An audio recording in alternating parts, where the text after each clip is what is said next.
নমস্কার। আমার আজকের নিবেদন নরেন্দ্রনাথ মিত্রের লেখা সোহাগিনী। আসুন শুনে নিই আজকের ছোট গল্পটি।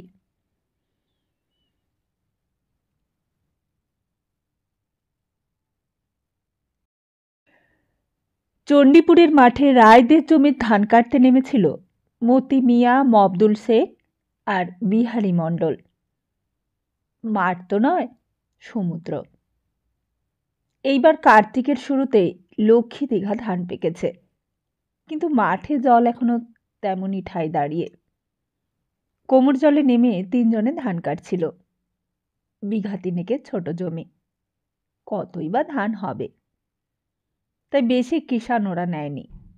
অযথায় ভাগিদার বাড়িয়ে লাভ কি? একেই তো কর্তাদের অর্ধেক বরাদ্দ বাধা আছে।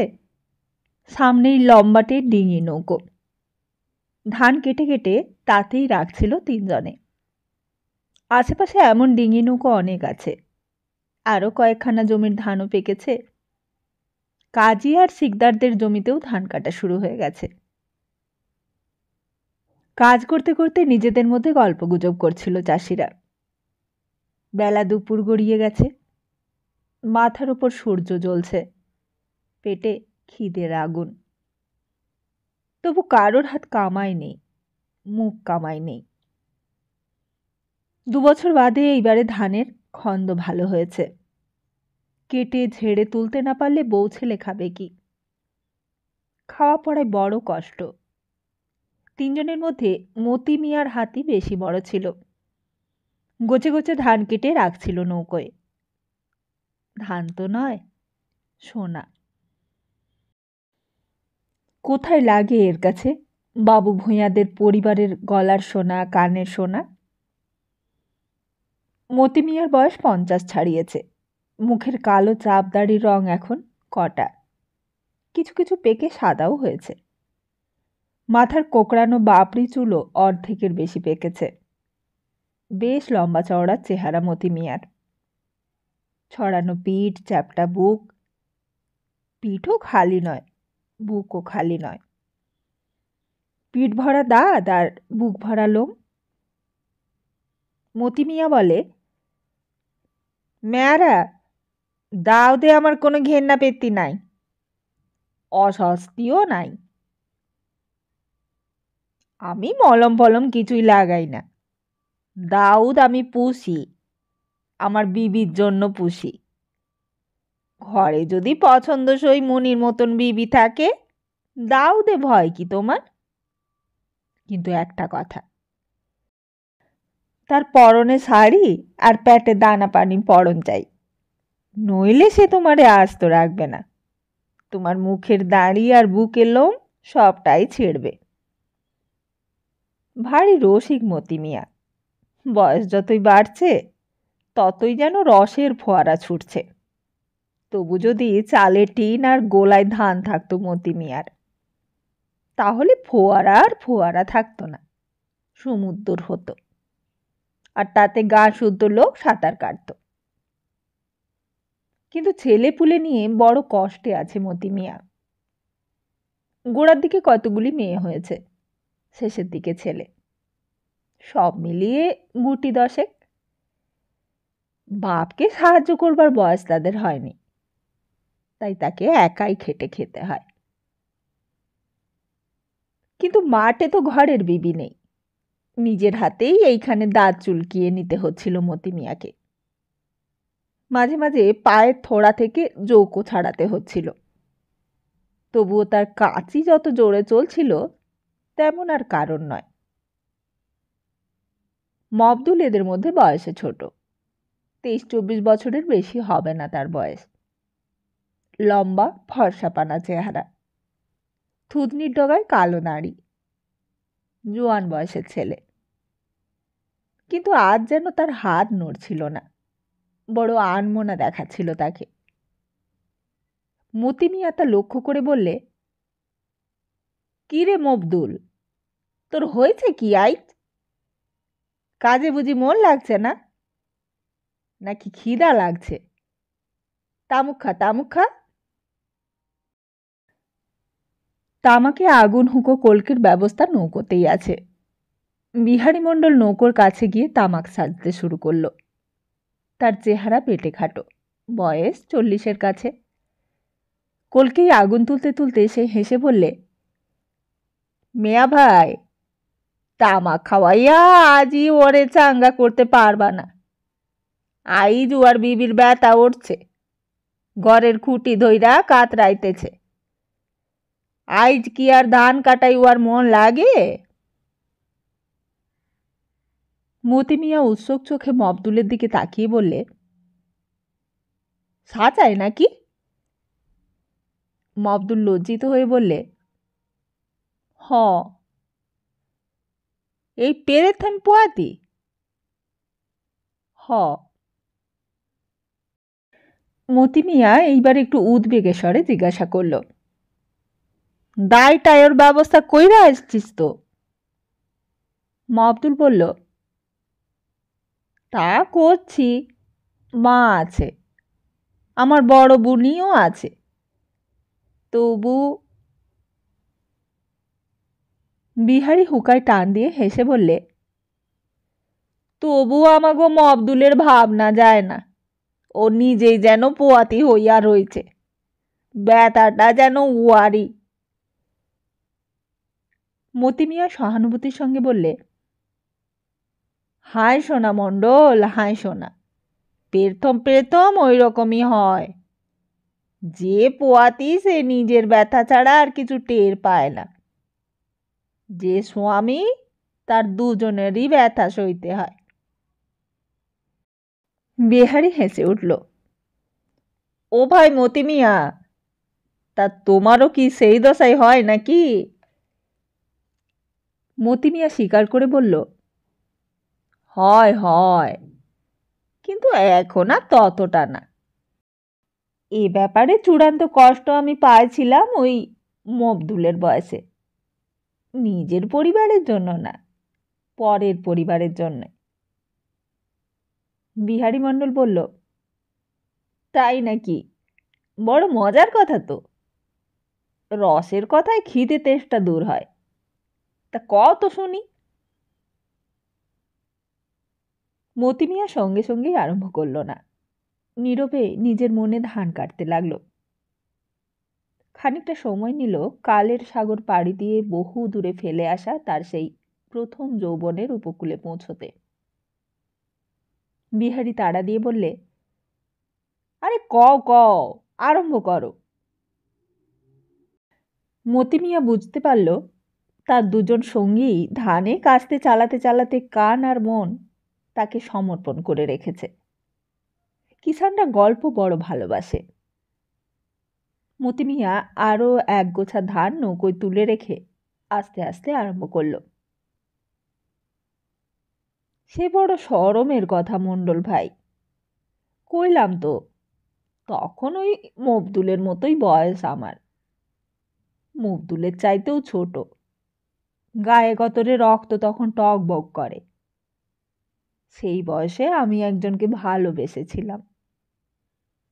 না, আমাগো জাতের ধর্মের কেউ না, ওই তোমাগো জাতের তোমাগো ধর্মের, ওই তোমাগো গোষ্ঠীরই মাইয়া। এখন আর নাম করতে দোষ নাই। ওই বদন চৌকিদারের ছোট মাইয়া তুফানি। সেই তুফানি আমার শিরায় শিরায় রক্তের তুফান ছুটাইছিল। অথচ তুফানিকে প্রায় ছোটবেলা থেকেই দেখে আসছে মতি মিয়া। বয়সেও মেয়েটা তার চেয়ে 10-12 বছরের ছোট। আম জাম আর খেজুর কুড়াতে মিয়াদের বাগানে আসতো। বদন চৌকিদার আর মতি মিয়ার বাপ রজ্জাক সিকদার প্রতিবেশী ছিল দুইজনে। রজ্জাকের গরু বদনের বাড়ির কলা গাছ কিংবা লাউ কুমড়োর মাচা এসে মুখ লাগাতো। আবার বদনের গরু ছাগল রজ্জাকদের মূলো আর মরিচের ক্ষেত মুড়ে খেত। কেউ কাউকে সহজে ছেড়ে দিত না, ঝগড়াঝাটিও হতো। গালাগাল দিয়ে দুপক্ষই দুই পক্ষের 14 পুরুষ উদ্ধার করত। কিন্তু আবার মিলমিশে হতেও বেশি দেরি লাগতো না। দুজনের গলায় গলায় খুব ভাব ছিল, রজ্জাক আর বদনের। তারা প্রায়ই একই ধরনের চাষি গৃহস্থ। একসঙ্গে মাঠে খাটত, বর্ষার সময় এক নৌকোয় হাটে যেত। তাদের চালচলন শোয়া বসা সবই একরকম ছিল। শুধু পুজো আর্চার সময় বদন পৈতেধারী পুরুত ডাকত, আর রজ্জাক 3 ওয়াক্ত নামাজ পড়ত। বিয়ে শাদির সময় মল্লা মৌলবীকে ডেকে আনত। অন্য কোনো ব্যাপারে তারা আলাদা ছিল না। বলতে বলতে সঙ্গীতের দিকে তাকিয়ে মতি মিয়া দীর্ঘশ্বাস ফেলল। সেদিনকাল আর নাই রে মণ্ডল ভাই। কালে কালে দেশের কি হাইল হইল। ভাগ ভিন্ন হইয়া তছনছ হইয়া গেল দেশ। কারোর কোনো লাভ হইল না। মতি মিয়ার বাপ আর বদনরা যে আলাদা জাত ধর্মের তা বুঝতে তার সময় লেগেছিল। বুঝবার পরেও মানতে চায়নি। ওই তুফানির জন্যই যে মন এত অবুঝ হয়ে উঠেছিল তা তার টের পেতে বাকি ছিল না। এদিকে তুফানিও আস্তে আস্তে ডাগর হয়েছে। ছেলে ছোকরাদের দিকে তাকায় আর ফিক ফিক করে হাসে। কিছু ভেবে হাসবার মতো বুদ্ধি ওই 9-10 বছরের মেয়ের তখনও হয়নি। কিন্তু তার হাসি দেখতে, মুখ দেখতে বড় ভালো লাগতো মতি মিয়ার।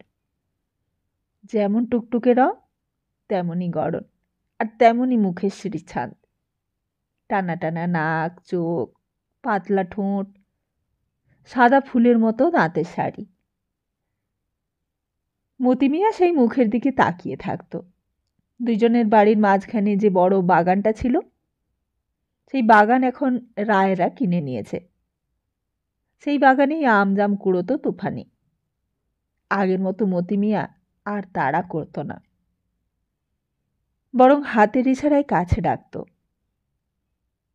কিন্তু তুফানি বড় শেয়ানা মেয়ে। সে আরো সরে গিয়ে ভেঙচি কাটত, হেসে পালিয়ে আসতো বাড়িতে।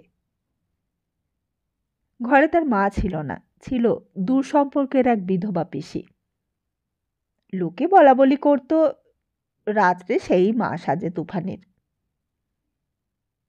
কিন্তু তার নিজের চরিত্র যাই হোক, বড় জাঁদরেল মেয়ে মানুষ ছিল তুফানির সেই পিসি।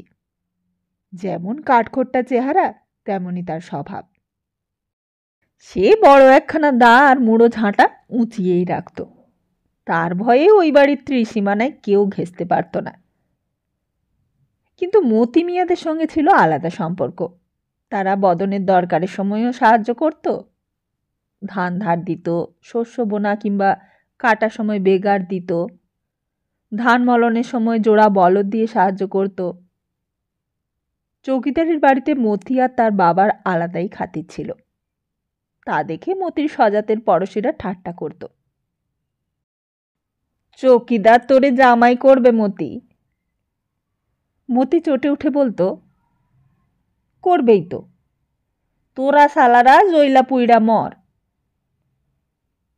কিন্তু জ্বলে পুড়ে মরতে হলো মতিকেই। দুদিন বাদে তুফানির বাপ আর পিসি পাশের গ্রাম পীরপুরের বনমালী ভক্তের সঙ্গে মেয়ের বিয়ে দিয়ে দিলে।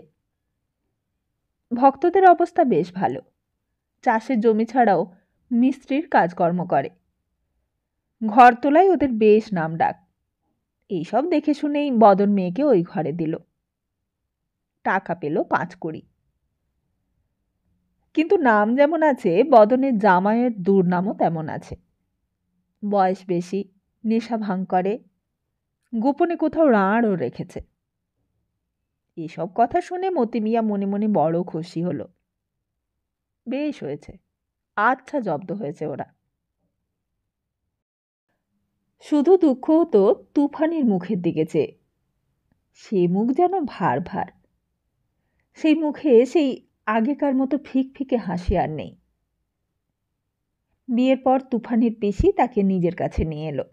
বলল, মাইয়া বড় হোক, ফল টল দেখুক, তখন পাঠাবো, এখন দেব না। তোমাগো ছাওয়াল তো এক অসুর, এখন দিলে কাচ্চাই গিলা খাবে। এই নিয়ে জামাইয়ের সঙ্গে বদন চৌকিদারের বেশ মন কষাকষি হলো। কিন্তু মেয়েকেও ওরা ছাড়ল না। একদিন পিসি যখন গাঙের ঘাটে নাইতে গেছে, তেমনি এক ফাঁক খুঁজে মতি মিয়া এসে দেখা করলে তুফানির সঙ্গে। কি তুফানি, কেমন আছিস? ভালো। স্বামী নাকি তোরে মায়ের ধর করে? না না, কেডা কইল? মতি মিয়া বললে, কবে আর কেডা? আমার মন, তোর মুখ দেখা কয়। তুফানি অস্বীকার করে বলে, তোমার চোখ দেখতে জানে না মেয়া। ছেলেবেলা থেকেই তুফানির চোখে মুখে কথা। মতি মিয়া বলল, তয় বুঝি স্বামী খুব আদর যত্ন করে? তুফানি বলল, তা তো করেই, কার স্বামী বা তা না করে? মতি মিয়া বলল, তা সে আদরের এমনই ঠেলা যে পরাণ সামলানো দেয়। তুফানি লজ্জিত হয়ে মুখ নামালো। একটু বাদে বলল, তুমি এখান থেকে চলে যাও মতি মিয়া, ওই সকল কথা তুমি কইও না, আমার শোনাও পাপ। মতি মিয়ার মনে মনে বড় রাগ হলো। সে তো তুফানির কাছে আর কিছুই চায় না, শুধু শুনতে চায় বিয়ের পর সে সুখী হয়নি। তাই এই সুখী না হওয়াতেই মতি মিয়ার শোক। কিন্তু এইটুকু সুখ তুফানি তাকে দিতে নারাজ। সে কেবলই বলে, তুমি যাও, তুমি চইলা যাও। তা যেতে তো চাই মতি মিয়া, কিন্তু যেতে পারে কই? তুফানির মুখ তাকে টানে। দিনের মধ্যে দুই একবার ওই মুখখানা দেখতে না পেলে কাজকর্ম করে সুখ নেই, খেয়ে বসে স্বস্তি নেই। মতি মিয়ার মনে হয় বিয়ের পর তুফানির মুখ যেন আরো বেশি সুন্দর হয়েছে। কি করে হলো? সে কি ওর সিথির সিঁদুরে, গা ভরা রূপার গহনায়, গলায় সোনার হাড়ের চিকচিকানিতে, নাকি মনের দুঃখ আর অশান্তির আগুন ও দেহকে পুড়িয়ে পুড়িয়ে খাঁটি সোনা করেছে? কিন্তু তুফানি ওকে ভেতর থেকে যতই টানুক, বাইরে থেকে দুই হাত দিয়ে কেবলই ঠেলে বলে, আয় সোনা, আয় সোনা, ভালোবাসো না, বাইসো না, জাইদ মান নিয়া আমারে শান্তিতে থাকতে দাও। তুফানির আরও বয়স বাড়ে, ও পুরো মেয়ে মানুষ হয়ে ওঠে। রূপের গরিমায় যেন ফেটে পড়ে, আর তা দেখে হিংসায় ঈর্ষায় বুক ফাটে মতি মিয়ার। বাপ বলে, মতি, তুই শাদি কর। মতি বলে, বাজান, এখন না। মা বলে, কেন? মতি বলে, আমার মন লয় না। মা বলে, ভরা নাইসা পোড়া কপাইলা, তোর মন যে কোথায় পইড়া আছে তা কি আর আমার বোঝন বাকি? ও বাবা, ছি, পরের বউয়ের পাছে অমন ঘুর ঘুর করিস না, মানুষ তাতে নষ্ট হয়, গোল্লায় যায়। তুই একবার মুখের কথা খসা বাজান, আমি একটা কেন, তিনটা মাইয়া তোর লেগে আয়না দেই। মতি বলল, ওসব কথা কইও না মা, আর যা কবা তাই শুনবো, কিন্তু বিয়া শাদিতে আমার মন নাই। মতির মা নিঃশ্বাস ফেলে বলে, তোরে যে রোগে ধরেছে কারুর সাধ্যি নাই সারায়, এখন আল্লাহ দোয়া ভরসা। বনমালী মাঝে মাঝে অনেক দূরে দূরে মিস্ত্রির কাজ করতে যায়, বড় বড় ঘর তোলে, স্ক্রু বল্টু দিয়ে শক্ত করে করগেটে টিন লাগায়।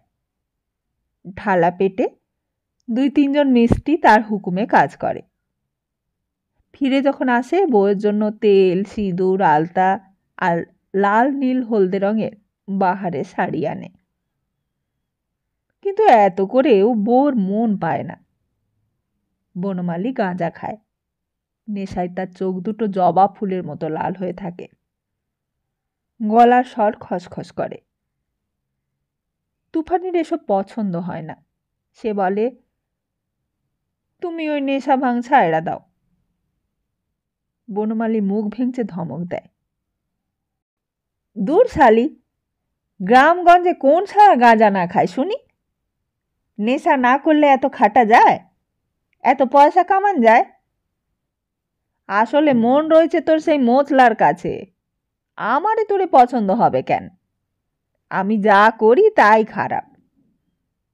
আমি দুনিয়া ভইরা ঘর তুইলা বেড়াই, আর ওই মোচলা তলে তলে আমার ঘর ভাঙে। বড় হাতুড়ি দিয়া ওর মাথা ভাঙবো তবে ছাড়বো। বাটাইল দিয়া নাক চোখ তুইলা ফেলা মুখখানারে ল্যাপা পোছা কইরা দেব। তুফানি স্বামীকে থামায়।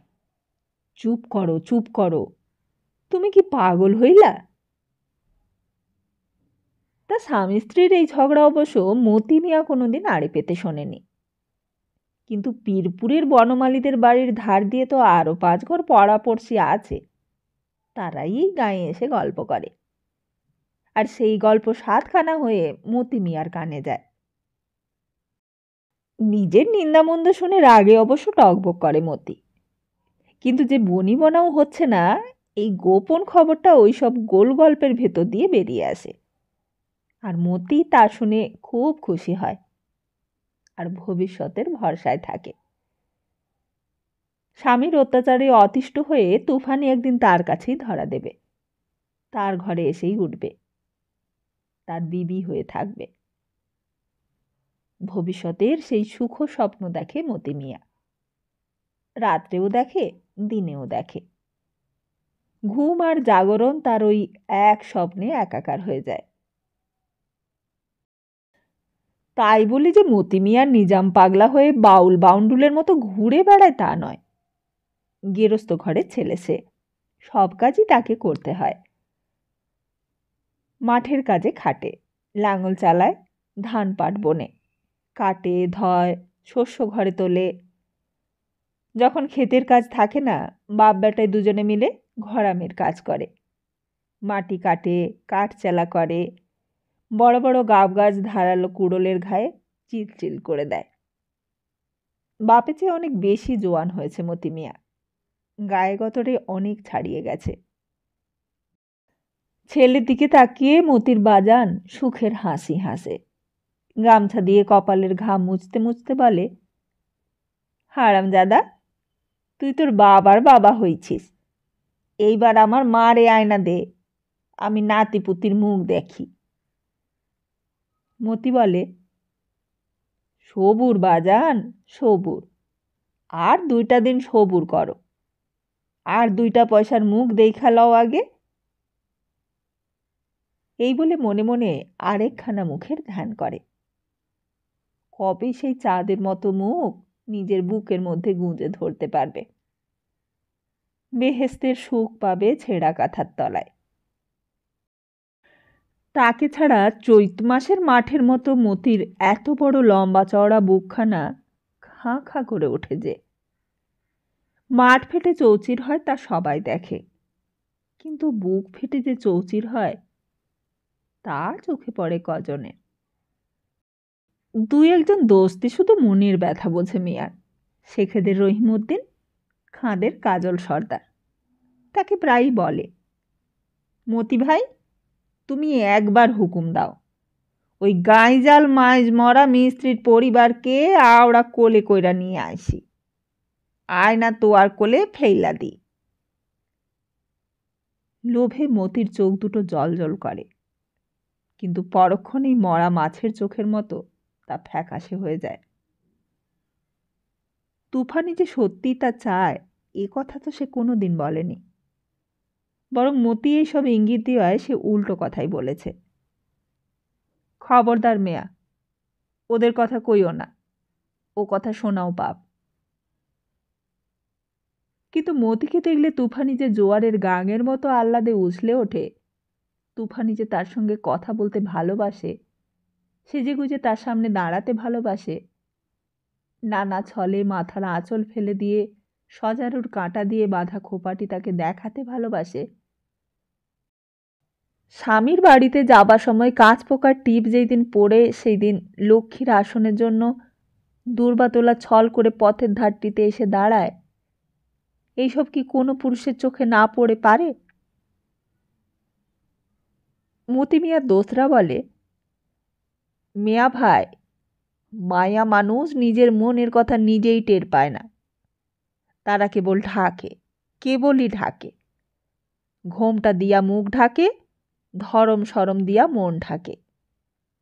যে পুরুষ জোর কইরা সব পর্দা টায়না সরাইতে পারে, বেপর্দা করতে পারে, মাইয়া মানুষ তার।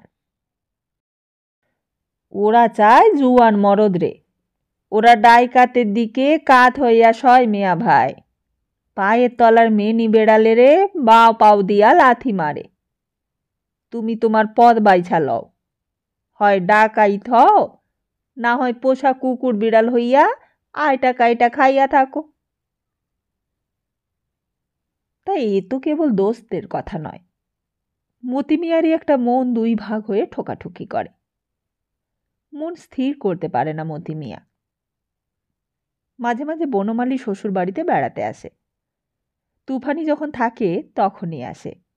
মাঠে ঘাটে, জেলা বোর্ডের রাস্তার ধারে মতি মিয়ার সঙ্গে যখনই তার চোখাচোখি হয়, মনে হয় সে যেন কটকট করে তার দিকে তাকায়। চোখ দুটো লাল টকটক করে। হতে পারে গাঁজার জন্যই অমন হয়। চোখে রাগ থাকলেও বনমালী কিন্তু মুখে হাসে আর বলে, কি মিয়া সাহেব, দিনকাল কাটতেছে কেমন? মতি মিয়া বলে, ভালো। কিন্তু বনমালীর চাপা হাসি আর গাঁজা খাওয়া গলার তামাশা মস্করা শুনে রাগে তার গা জ্বলে যায়। বনমালী বলে, ভালো হলেই ভালো। এইবার আম কাঁঠালের ফলনটা বেশ ভালোই হয়েছে না? পাকা কাঁঠালের গন্ধে ঘামগঞ্জ ভইরা গেছে। আমার বাড়িতেও কাঁঠাল গাছ আছে মিয়া। একটা গাছে যা কাঁঠাল তা তোমারে কব কি। দেখতে যেমন বড়, ভিতরের কোয়াগুলিও তেমন রস খাজা। দেখলে তোমার জিহা দিয়া টস টস কইরা জল পড়বে মিয়া। আমাগো ওদিকে একটা কটা আছে, তারও জল পড়ে। শালার কটা রোজ আমার ঘরের চালে আইসা একবার কইরা হানা দেয়, কিন্তু কাঁঠালের ধারে কাছে যাইতে পারে না। শক্ত জাল দিয়া খুব কইরা ঘিরে রাখছি। শালার কটা আসে আর ফিরা ফিরা যায়, আইচ্ছা জব্দ। কি বলো মিয়া সাহেব? বনমালী বলে আর মুখ টিপে টিপে হাসে। ওর কথার মানে যে কি তা বুঝতে আর বাকি থাকে না মতি মিয়ার। গায়ে রাগে হাত দুটো নিষ্পিস করে, ইচ্ছে করে তড়াক করে গিয়ে ওর গলাটা টিপে ধরে। যা লিকলিকে চেহারা একখানা, একবার ধরলেই ভবলীলা সাঙ্গ। কিন্তু কেন যেন হাত ওঠে না মতি মিয়ার। মনে মনে এত গজরানি, কিন্তু মুখ দিয়ে কথা ফোটে না। বনমালীর বিদ্রূপ তার বুকে বর্ষার মতো বেঁধে। মতি মিয়া ভাবে, আর একটু স্পষ্ট করে কথা বলুক, আর একটু সুযোগ তাকে দিক বনমালী। আর সেই অজুহাতে মতি তার উপর ঝাঁপিয়ে পড়ে তাকে টুকরো টুকরো করে ছিঁড়ে ফেলুক। কিন্তু বনমালী বড় শেয়ানা। সে মতি মিয়ার চোখের ভাবভঙ্গি দেখে, দেখে আর কথা বাড়ায় না, আর এগোয়ও না। এক দুপা করে পেছোতে থাকে। আর মতি মিয়া মনে মনে বলে, যা সালা, বাঁচা গেলি। আর তারপর ঘটল সেই চূড়ান্ত ঘটনা।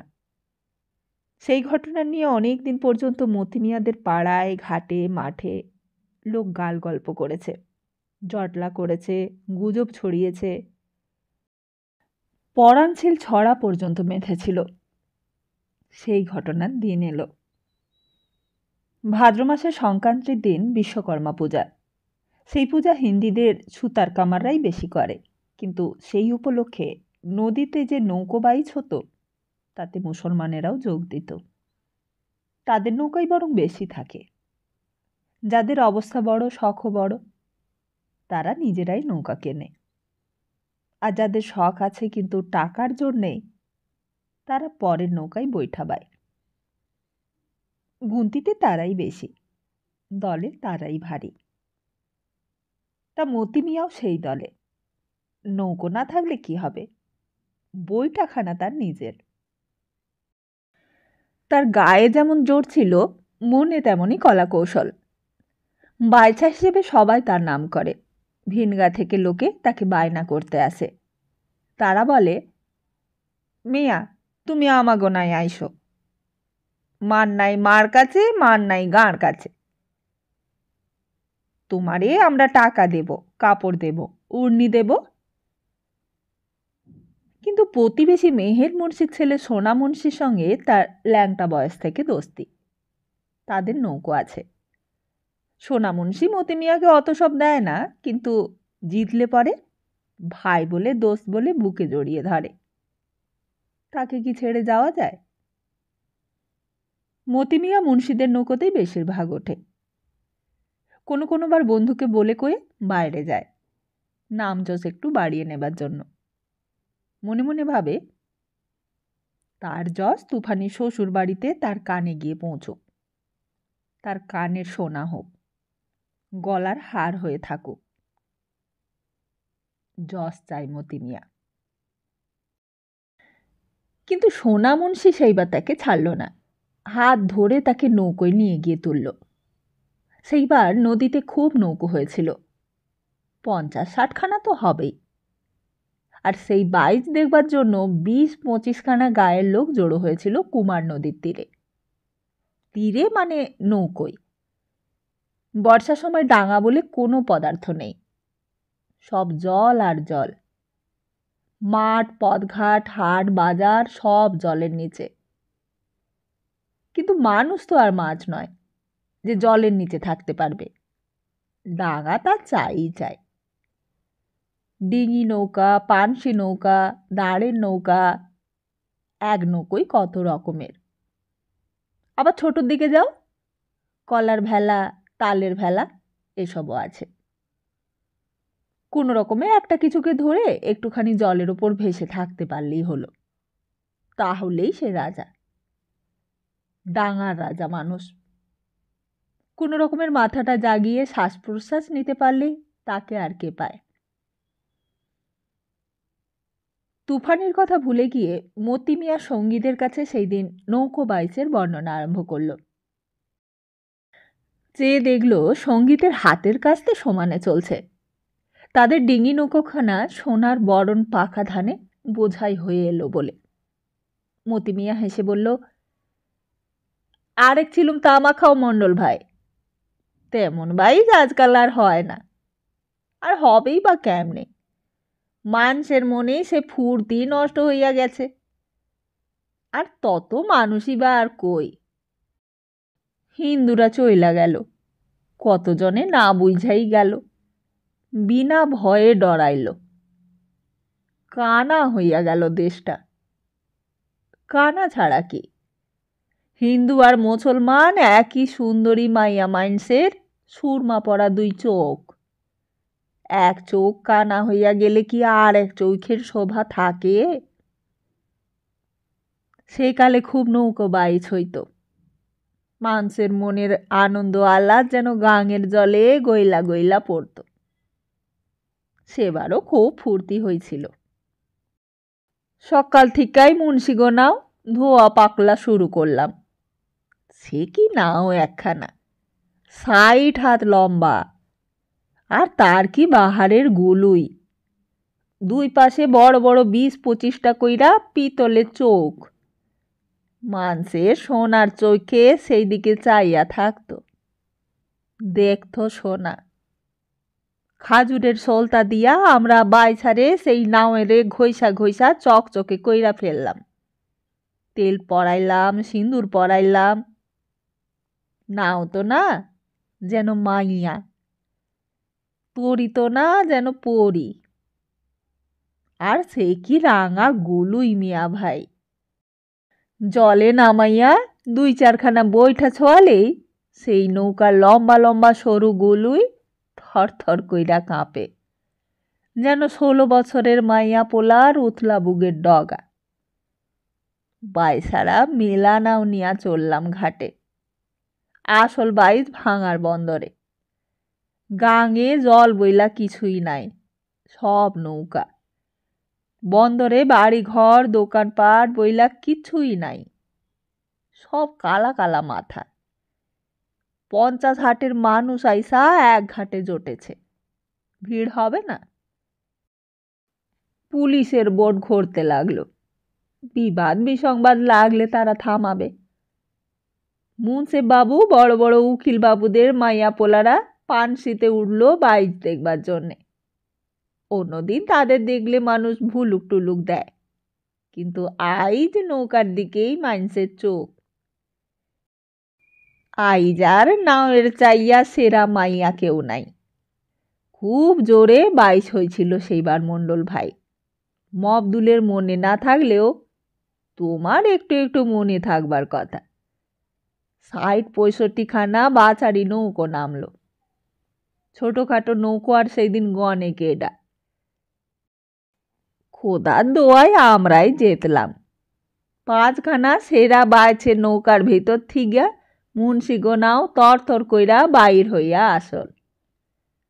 মুন্সে বাবুর বড় কলসটা আমরাই পুরস্কার পাইলাম। সোনা মুন্সি নাচতে নাচতে আমারে আয়সা জড়াইয়া ধইরা কইল, দোস্ত, এ কলস তোমার, এ নাওয়ের তুমিই বড় বাইছা। দুইজনে ঘামে নাইয়া উঠছি। গায়ের সেই ঘাম আর মনের সেই আহ্লাদ যেন আঠার মতো আমাগো দুইজনারে লাগাইয়া রাখলো। খুব ফুর্তি কইরা আমরা ফিরে চললাম। বাইছারা সব হই হই করে।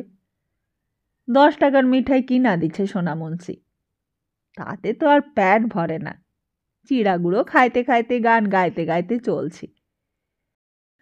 কাপুইরা সদর্দির মোল্লাদের ঘাটের কাছাকাছি আইসা এক কাণ্ড ঘটল। পীরপুরের তালুকদারগো নৌকার গুলুই আমাগো নৌকার উপর উঠা পড়ল। তারা বলে তোগো দোষ, আমরা বলি তোগো দোষ। শুরুতে তর্কাতর্কি, তারপর গালাগালি। তারপর দুই নৌকার খোলের ভেতর থেকে রামদাও সরকি বর্ষা সব বাহির হইয়া পড়ল। আমরা বাইছাড়া কেউ বৈঠা থইয়া দাও নিলাম, বর্ষা নিলাম, কেউ কেউ আবার বৈঠারই অস্তর করলাম হাতের। কাইজা খুব একচোট হইল। খুন কেউ হইল না, তবে জখম খুব হইল। তালুকদারেরাও মুসলমান। এই কায়জা হিন্দু মুসলমানের কায়জা না, পীরপুর চণ্ডীপুরের কায়জা। ওই নৌকায় হিন্দুও আছে, মুসলমানও আছে, এই নৌকাতেও তাই। তারপর আন্ধারে ঠিক তাহেদ করতে পারলাম না, ওই নৌকার এক বর্ষা আইসা আমার ঠিক কাঁধের ওপর পড়ল। আর একটু হইলেই গলাটা এফোড় ওফোড় হইয়া যাইত।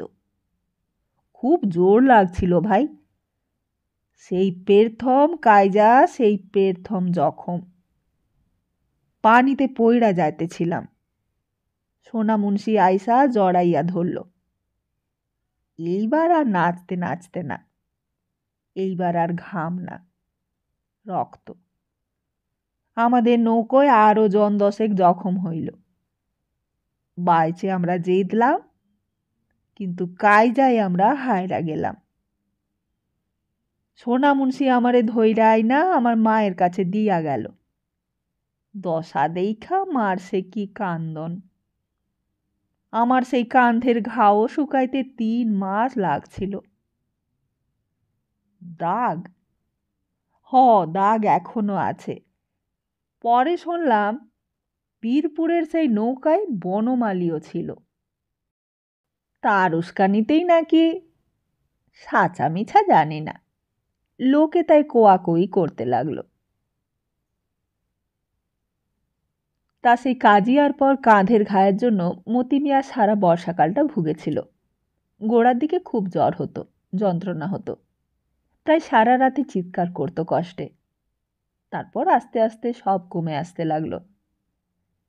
মা আগে কাছে নিয়ে গিয়ে বসে থাকতো, এখন কাজকর্মে যায়, বাপও কাজে বেরোয়। পাট কাটে, পাট ধয়, একা একাই করে। মতি মিয়া এই সময়টায় বিছানায় পড়ে থাকায় ভারী লোকসান হলো সংসারের। শুয়ে শুয়ে সে তুফানিদের খোঁজ খবর করে। চৌকিদারের ঘরেও অসুখ বিসুখ। থানা থেকে সে ছুটি নিয়েছে। সে আর তুফানির পিসি দুজনেই ম্যালেরিয়ার জ্বরে পড়েছে। ওষুধপত্র দেওয়ার কেউ নেই। তুফানি পীরপুরে শ্বশুর ঘর করছে। তার নাকি ছেলে পুলে হবে। তাকে তারা বেশি পাঠাতে চায় না। অনেক বলে কয়ে তুফানির পিসি তাকে কয়েকদিনের জন্য আনিয়েছে। মেয়েকে 7 দেবে। 5 মাসে দিতে পারেনি, 7 মাসেও দিতে পারেনি। এই 9 মাসেও যদি না দেয় তাহলে কখন দেবে? তাই মেয়েকে নতুন শাড়ি কিনে দেবে, পিঠে পায়েস করে খাওয়াবে। ওই হিন্দুদের যা নিয়ম। এই কথা শুনে মতির মা 1 হাঁড়ি দুধ পাঠিয়ে দিল। ক্ষীরের মতো মিষ্টি আর ঘন দুধ দেয় তাদের কালো গাইটা। সেই গায়ের দুধ। সেই দুধের পায়েসের স্বাদ খেলো তুফানি। পাড়ার মেয়েরা উলু দিল। মতি শুয়ে শুয়ে জিজ্ঞাসা করল, ও কি মা? মতির মা হেসে বলল, ও বাড়ির তুফানি স্বাদ খায়। জোকারে জোকারে সেই কথা পাড়া ভাইরা জানাইতেছে। বাজান, তুই এবার শাদি কর। দিন 2 পর সেই দিন বিকেলবেলা জানালা দিয়ে তাকিয়ে আছে মতি মিয়া। সেও এই কার্তিক মাস। মাঠের ধান পেকেছে। কেউ কাটছে। যাদের নাবি ফসল তারা এখনো কাটতে শুরু করেনি। বর্ষার জল শুকাতে শুরু করেছে, তবে এখনো পুরোপুরি শুকায়নি। সারা পাড়াটা নিস্তব্ধ। হাটবার। পুরুষেরা সবাই হাটে গেছে। মেয়েরা যার যার ঘরের কাজে ব্যস্ত। হঠাৎ মতি মিয়ার চোখে পড়ল বাঁশের সাঁকো বেয়ে একটি মেয়ে পা টিপে টিপে গুটি গুটি এগোচ্ছে। সাঁকোর নিচে এখন আর অথই জল নয়, হাঁটু পর্যন্ত ঘোলা জল। তার ভেতর থেকে ছোট ছোট মাছ, চাঁদা চুকড়ো লাফিয়ে লাফিয়ে উঠছে। মতি মিয়া দূর থেকেই মেয়েটিকে চিনতে পারল।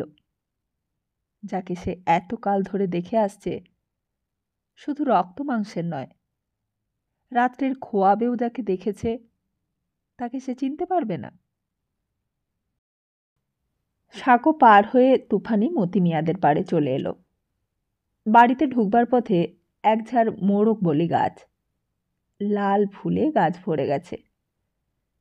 এই ফুল তুফানি ছেলেবেলায় বড় ভালোবাসত। এই ফুল হিন্দুদের কোনো পুজোয় লাগে না, শুধু দেখতে বাহার বলে তুফানি সেইগুলো নিত। আজও লোভ সামলাতে পারল না। হাত বাড়িয়ে কয়েকটা ফুল তুফানি ছিঁড়ে নিল। তা দেখে মতি মিয়াদের লাল আর কালো মেশানো বড় মোরগটা তুফানির দিকে কক কক করতে করতে এগিয়ে গেল। হয়তো ভাবল তার ঝুঁটিটাই বুঝি তুফানি ছিঁড়ে নিয়েছে। একটু এগিয়েই গোবর লেপা উঠান। একধারে হলদে রঙের পাকা ধানের আঁটি। মলন দেওয়ার জন্য জোড়ো করে রেখেছে মতির বাবা। সেই ধানের আঁটির পাশ দিয়ে পাকা ধানের রং গায়ে আর মুখে মেখে হিন্দুদের লক্ষ্মী প্রতিমার মতো তুফানি মতি মিয়াদের নতুন তোলা টিনের ঘরখানায় এসে ঢুকল। এইদিক ওইদিক তাকিয়ে ডাকল, মতি। আর তুফানির মুখে নিজের সেই নাম শুনে মতি মিয়ার বুকের মধ্যে তুফান ডেকে উঠল। রক্তের মধ্যে তা দাপাদাপি শুরু করল। এতকাল বাদে ফের তার কাছে কেন এসেছে তুফানি? এবার কি তার ধরা দেওয়ার স্বাদ হয়েছে? মতির দিকে মন ঝুঁকেছে? মতি মিয়ার বাপ হাটে গেছে, মা গেছে শিকদার বাড়িতে চিড়া করতে। তক্তপোষের পাতলা কাঁথাখানা গায়ে জড়িয়ে মতি আজ একাই শুয়ে আছে। ছেঁড়া কাঁথার তলায় লাখ টাকার স্বপ্ন কি আজ সত্য হয়ে উঠল? মতি সাড়া দিয়ে বলল, এই যে আমি, এইখানে আইসো।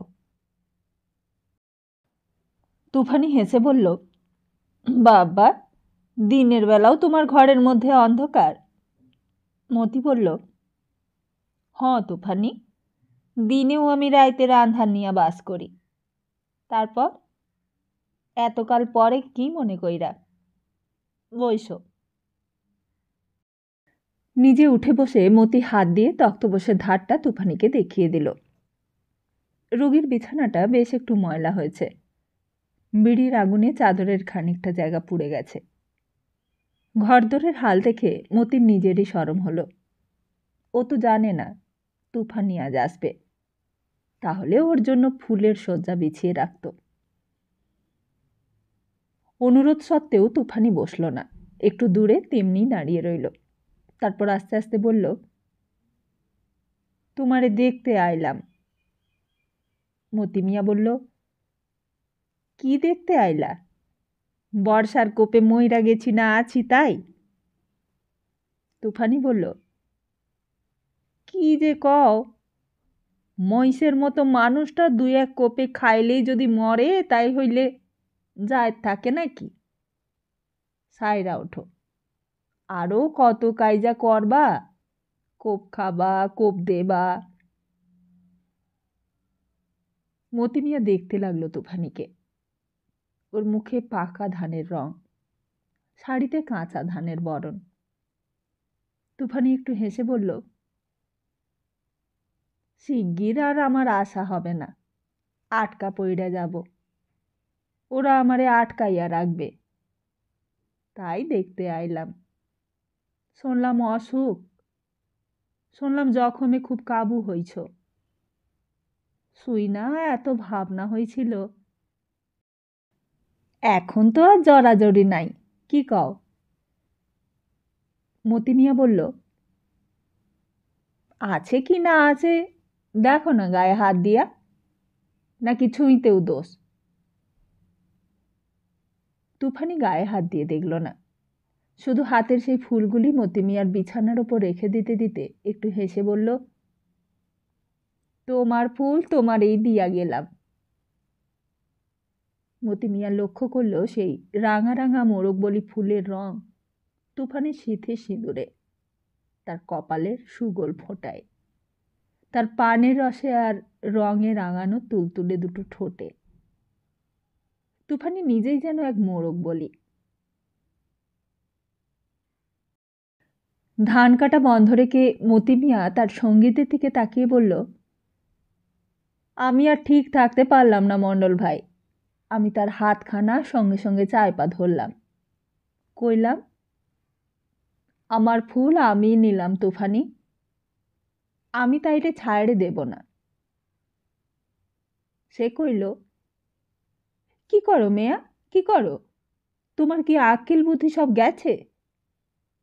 আমি কইলাম, আক্কেল বুদ্ধি দিয়া মায়া মানুষের পাওয়া যায় না। আমি জোর কইরা তাকে আরও কাছে টাইনা নিলাম। তুফানির আমারে থামাবার শক্তি ছিল না, চেঁচামেচি করবারও শক্তি ছিল না। বোধহয় শরমে বাক্য বন্ধ হইয়া গিয়েছিল। সেই শরমে নিজের চোখ ঢাকল, কিন্তু আমার চোখ ঢাকবে কেডা? তখন যে সাক্ষাৎ শয়তান ঢুকছে আমার শরীরে, সে আমার সব লাজ লজ্জা হইরা নিছে। এতদিন আমি কেবল দূর থিক্কাই দেখা আইছি, ধরি নাই, ছুঁই নাই, সোয়াদ পাই নাই। আমি যেন পাখা বেলের কাছে কাওয়া হইয়া বইছি। আজ তা কেন থাকব? আজ কেন ছাড়া দেব? আমি ছাড়লাম না, ধরলাম। তুফানির মুখে কথা নাই। ও যে মাটি হইয়া গেছে, পাথর হইয়া গেছে। কিন্তু আমি মাটি না, পাথর না, আগুন। আমি তুফান। হিংসায় আমার বুকটা জইলা পুইরা উঠল। বর্ষার ফালাটা এবার কাঁধে না, পিঠে না, এক্কেবারে আমার বুকের মধ্যেখানে আইসা বেঁধল। পরের পোলা পেটে নেয়া ও আমার সঙ্গে আজ তামাশা করবার জন্যে আইছে। উয়ার তামাশা আমি ছুটাইয়া দিব। আমার চোখের ভাব দেখা ও দুই পাও পাউছাইয়া গেল। আমিও চাউর পাও আই গাওলাম। ও ভয়ে কাঁপতে লাগল। কাঁপতে কাঁপতে কইল, ছ্যাড়া দাও মেয়া, ছ্যাড়া দাও, তোমার পায়ে ধরি। মতি, তুমি কি সব ভুইলা গেলা? কব কি মণ্ডল ভাই, এই না বইলা 2 চোখের জল ছাইড়া দিল তুফানি। সে আমারে কোন কথা মনে করাইতে চাইল তা ঠিক বুঝতে পারলাম না, কিন্তু তার মুখে আমার নিজের নাম শুই না আমার বুকের মধ্যে সমুদ্রের ঢেউ হু হু কইরা উঠল। কিসের থেকে যা কি হয় তা কি আর কওয়া যায় মণ্ডল ভাই? এই আগুনেই জইলা পইড়া মরছিলাম। ফুক মন্তরে দেখি কোথায় আগুন কোথায় কি। বাইসার পানিতে দুনিয়াদারি ভাইসা গেছে। দেখো মণ্ডল ভাই, দেখো, সেই দিনের কথায় আমার গায়ের লোম আইজো খাড়া হইয়া উঠছে। তারে ছাইড়া দিয়া আমি সইরা দাঁড়াইলাম। পরনে শাড়িখানি ফের গোজগাজ কইরা তুফানি চইলা গেল। আমি যে তারে অত সহজে ছাইড়া দিছিলাম সে কথা কেউ বিশ্বাস করে না। তারা ভাবে আমি আর কিছু করবার বাকি রাখি নাই। কিন্তু এই ধান হাতে কইরা আকাশের তলায় দাঁড়াইয়া সূর্য সাক্ষী কইরা তোমারে আমি কইতেছি মণ্ডল ভাই, আমি তার আর কোনো ক্ষতি করি নাই। তবু তো সে রইল না। একটি দীর্ঘ নিঃশ্বাস ফেলে মতি মিয়া পুনরায় বলতে লাগলো, তুফানি স্বামী বনমালী আর তার বাপ দুজনেই হাট থেকে একসঙ্গে আসলো। বউর জন্যে বনমালী ময়ূর মার্কা গন্ধ তেল নতুন নীলাম্বরী শাড়ি নিয়ে আইছে গরম গরম 1 সের জিলাপি। তুফানি জিলাপি বড় ভালো খায়। সাধারণতের স্বাদ কত জিনিস তার খাইতে ইচ্ছা করে। বাইছা বাইছা মাছ তরকারি, পান সুপারি সব নিয়ে আইছে। কিন্তু আয়সা দেখে বউ নাই ঘরে। অমনি তার মুখ অন্ধকার। পিসি, সে গেল কোথায়? পিসি কাঁথা মুড়ি দিয়া জ্বরে কাঁপে। সে কয়, আছে ধারে কাছেই, যাবে আর কোথায়? তুমি বয়সো, জিরাও, হাত মুখ ধও, পান্তা মুখ খাও। সে আইলো বইলা। কিন্তু বনমালী তারে তালাশ কইরা আর কোনো জায়গায় পাইল না। তারপর দেখলো সাঁকোর ওপর দিয়া পা টিপা টিপা আসিতেছে। 9 মাইসা পোয়াতি আসতে কি পারে? পায়ের তলায় একটা বাঁশ, আর হাতে ধরবার জন্য সরু একটা তলা বাঁশ মাথার উপর দিয়া বাঁধা। ধৈন্য সাহস ছিল তুফানের। আমি যেমন তার পার হইয়া আসা দেখছিলাম, তেমনি পার হইয়া যাওয়াও দেখছিলাম। তারপর আর দেখলাম না, কেবল একটা চিৎকার শুনলাম। সেই চিৎকারে আকাশ ফাটে, পৃথিবী ফাটে। মানুষের বুক কি তার চাইয়াও শক্ত মণ্ডল ভাই? শালার হারামি শুয়ারের বাচ্চা বোনা মিস্ত্রি কি করলো জানো? মায়া ডারে সাঁকোর উপর থেকে নামতে দেওয়ার তর সইল না তার। নামতে না নামতেই সেই আয়সা তার চুলের মুঠি ধরল। আহা, কি চুলের গোছি না তার ছিল! যেমন গোছ বড় তেমনি লম্বাই বড়, আর কি মিশমিশে রং! চুল তো না যেন আষাঢ় মাইসা আকাশ ছাওয়া মেঘ। দেখা চোখ জুড়াইয়া যায়। সেই চুল ধইরা বোনাশালা তারে টানতে টানতে ঘরের মধ্যে নিয়ে গেল। এই সব কথা আমি পরে শুনেছি। ঘরে নিয়া আওলা পাথারি এই লাথি, লাথির পর লাথি, লাথির পর লাথি। চৌকিদার আয়সা 1 হাত ধরল। তার বোন কাঁথার তলা থেকে কাঁপতে কাঁপতে উঠা আইসা আর 1 হাত ধরল। করো কি জামাই, করো কি? পোয়াতি মাইয়ার গায়ে লাথি মারো? এ কি আক্কেল তোমার? জামাই কইল, ও মোথলার ঘরে গেছে, জাইত জন্ম সব খোয়াইয়া আইছে, ওয়ারে আমি শ্যাস করব। চকিদার তখন আইসা সাধের জামাইয়ের ঘাড় ধরল, চোখ রাঙাইয়া কইল, খবরদার, আমার মাইয়ার গায়ে ফের হাত দিবি তো সেই হাত আমি মচড়াইয়া ভাঙব। আমার মাইয়া আমি যারে খুশি দেব, ডাকাইতে রে আর না। আমার বাড়ি থেকে এক্ষুনি বাহির হইয়া যা। বনমালী সেই রাতেই চইলা গেল, কিন্তু তুফানির ব্যথা আর যায় না। সারা রাত সারা দিন জাত নাই ছটফট করতে লাগলো মাইয়া, শেষে দাপাইতে লাগলো। চকিদার দাই আনলো, ডাক্তার আনলো, ঔষধ দিল, ইঞ্জেকশন দিল, তারপর সব শান্ত হইল সন্ধ্যার সময়। তুফানি আর কাতরাইল না, আর কথাও কইল না। মবদুল আর বিহারি দেখতে পেল মতি মিয়া ভিজে হাতের পিঠ দিয়ে দুটো ভিজে চোখ তার মুছে নিচ্ছে। চৌকিদার থানা পুলিশ কিছু করল না, কেলেঙ্কারির ভয় তারও আছে। সেই রাত্রে মেয়েকে তারা কালী খোলার শ্মশানে নিয়ে গেল। তুফানি ফের মাথায় সিঁদুর পড়ল, পায়ে আলতা পড়ল, তারপর বুড়ো বাপের কাঁধে উঠে চলল তার নিজের দেশে, যে দেশে কেলেঙ্কারির ভয় নেই, জাত জন্মের ভয় নেই। মতি মিয়া ছুটে যাচ্ছিল সঙ্গে সঙ্গে, কিন্তু তার বাপ তাকে যেতে দিল না।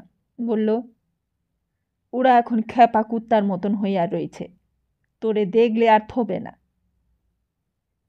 ঝাড়া দিয়া বাপের হাত ছাড়িয়ে নিল মতি মিয়া, কিন্তু মায়ের হাত ছাড়াতে পারল না। তারপর শেষ রাত্রে ঘুমন্ত বাপ মাকে ফাঁকি দিয়ে ঘর থেকে বেরিয়ে এলো মতি মিয়া। ঘাটে ছোট ডিঙিখানা খুলে নিল। সারাটা পাড়া নিঝুম। চৌকিদার বাড়িও শান্ত। অনেক হইচই আর কান্নাকাটির পর তুফানির বাপ আর পিসিও বোধহয় ঘুমিয়ে পড়েছে। খালের ভেতর দিয়ে ডিঙি নৌকাখানা নিয়ে চলল মতি মিয়া। হাত যেন অবশ। বইটা জলে পড়ে কি না পড়ে, এ তো আর সেই বাইছের নৌকা নয়। ঘোষেদের জংলা ভিটে ঘেঁষে জোলাদের পোড়া মসজিদটার ধার দিয়ে ভেজাল পাতা জেলেদের ঘাট পেরিয়ে মতি মিয়া হিন্দুদের কালী খোলার শ্মশানের দিকে এগিয়ে চলল। একবার শেষ দেখা দেখবে। এখন আর দেখবার কিছুই নেই। চিতায় জল ঢেলে লোকজন নিশ্চয়ই অনেক আগে চলে গেছে। তবুও মতি মিয়া সেই মাটিটুকু ছুঁয়ে দেখবে, খানিকটা ছায় লুকিয়ে লুকিয়ে কুড়িয়ে নিয়ে আসবে। তারপর কাল ভোরে যাবে পীরপুরে, বোনা শুয়োরকে খুন করে তবে ছাড়বে। আর তার ভয় কিসে? জেল ফাঁসিকে সে আর ডরায় না। মতি মিয়া ডিঙি ভিড়িয়ে রাখলো ঘাটের কাছে। গাঙের তীরে শ্মশান। বর্ষার সময় জল ডুব ডুব হয়, কোনো কোনো বার তলিয়েও যায়। কার্তিক মাসে জল সরে গিয়ে তুফানির জন্য অনেক জায়গা করে দিয়েছে। কতগুলি পোড়া কাঠ আর একটি নতুন মাটির কলসি, আর কিছু নেই। শ্মশানের ওপর উত্তর দিকে ছোট একখানি টিনের ঘর, হিন্দুদের কালী মন্দির। আর তার সামনাসামনি দক্ষিণ দিকে একখানি দোচালা ঘর, শ্মশান যাত্রীদের বিশ্রামের জায়গা। বৃষ্টি বাদল নামলে সেইখানে এসে তারা দাঁড়ায়, তামাক খায়, বিড়ি টানে। ঘাটে ডিঙিখানা রেখে মতি মিয়া চিতার দিকে এগিয়ে যেতেই হঠাৎ দেখল ছায়ার মতো কি যেন একটা সেইখানে নড়াচড়া করছে। সঙ্গে সঙ্গে মতি মিয়ার সমস্ত রক্ত যেন জল হয়ে গেল, সমস্ত লোম খাড়া হয়ে উঠল, গা কাঁপতে লাগলো থরথর করে। তখনকার সেই অবস্থাটার কথা সঙ্গীতের কাছে বর্ণনা করে মতি মিয়া বলল, শ্মশানে যখন আসছিলাম তখন গোয়ারের মতো ছুঁইটা আসছিলাম। তখন মনের মধ্যে ভয় ডর কিছুই ছিল না। প্রাণটা কেবল তুফানি তুফানি কইরা অস্থির হয়েছিল।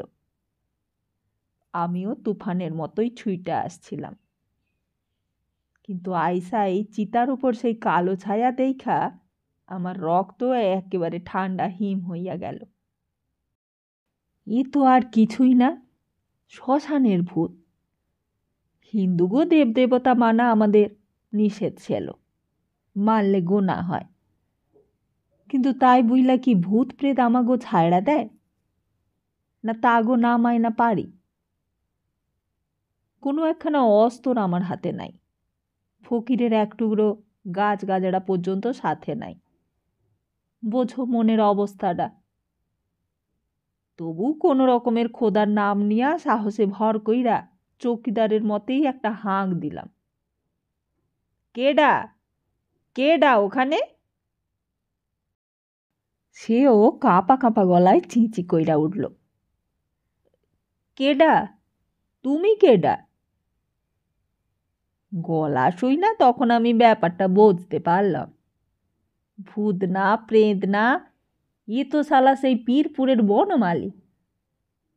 সেও বুঝলো আর সেও আমারে চেনল। বুঝতে পারলাম সেও যে জন্যে আইছে, আমিও সেই জন্যেই আইছি। বুঝতে পারলাম সেও যা চায় আমিও তাই চাই।